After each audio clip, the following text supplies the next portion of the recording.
Nyachae died, the late Mr. Simeon Nyachae died, but we'll be still waiting for those reactions to see what exactly they have said. I'll be coming to Brian, but there are a number of those leaders who have also sent their condolence messages. I'd like to read one from the majority whip in the Senate, and this is from Irungu Kangata, who says, condolence to the family of the late Nyachae on his demise. He was an astute administrator, gifted leader, a family man. His visit to Murang'a, he recalls this, in 1975 as a PC, that's Provincial Commissioner, changed life for one late Irungu, a poor mechanic, a dad to yours truly, referring to his dad. And just before that, it's not only the leaders who are reacting to this. There's Abuga Makori. He is, I believe, comes from the same area as the late Simeon Nyachae, and he says this. He talks about the protection that Simeon Nyachae gave them in that area. So there's quite some reaction that is coming out of every region, but we're still waiting for that. And perhaps, Brian, Simeon Nyachae was not only known for the public service, he was also known for his business acumen, and he has vast business interests all over the nation. Perhaps take us through that. Rightly put by my colleague Ken, former Minister Nyachae was a business mogul in his own right, because he had business interests in a lot of areas of investment, from agriculture to banking and to so many more. Now, our senior reporter Rita Tinina now takes a look at the life and times of the late Simeon Nyachae. To his friends, assertive. To his foes, outright overbearing. One of the most senior and influential personalities from the Gusii community. Career civil servant Simeon Nyachae rose through the ranks from a district clerk to chief secretary, who held sweeping powers. The son of Paramount Chief Musa Nyandusi, Nyachae was born in 1932 and attained his early education at the Nyanchwa Seventh-day Adventist School and Kereri Intermediate School before joining the Kisii Government African School in 1949. But he opted to be employed at his father's chief's camp as a district clerk in 1953, missing the chance to sit for his O-level exams. His influential father would later in 1957 arrange for him to study public administration in London. When he returned to the country, he was posted as a district officer in 1960. After Kenya attained independence, he rose to become a district commissioner in 1963. 2 years later, in 1965, he became a provincial commissioner, a position he held for 14 years under the Jomo Kenyatta administration.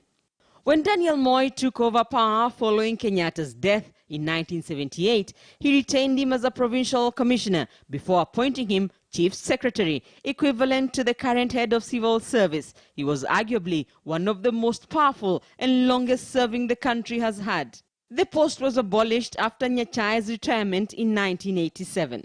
He kept away from the national limelight until 1992, when he made a comeback, this time as a politician. He was elected Member of Parliament for Nyaribari Chache on a KANU ticket following Kenya's first multi-party elections. He would once again work with Daniel Moi's government. He was appointed Minister for Agriculture. In 1998, he landed himself the powerful finance docket, but his stay at the ministry was short-lived. On the 24th of April 1998, he announced that the government was broke, a move seen by analysts as very bold and which came with consequences.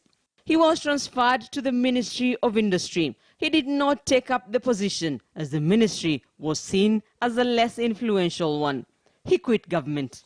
He fell out with KANU, left the party and looked to the opposition ahead of the 2002 general election, setting his sights on the presidency.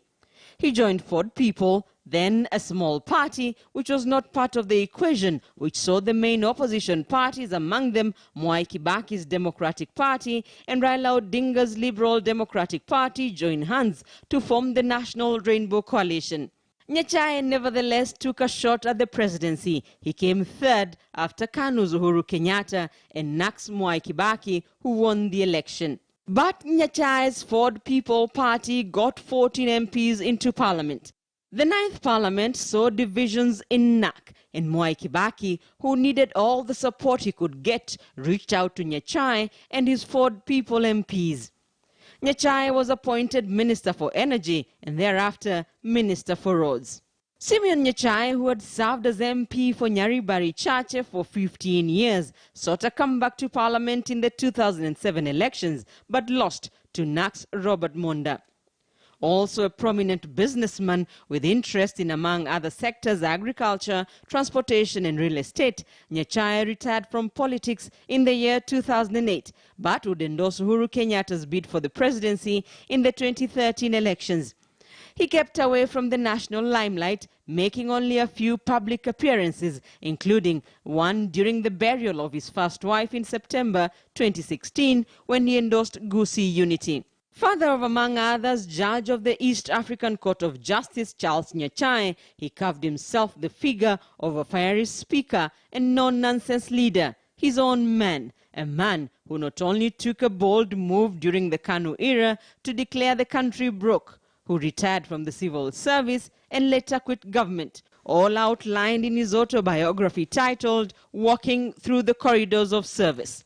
Simeon Nyachae quite literally walked through the corridors of service. Rita Tinina, KTN News.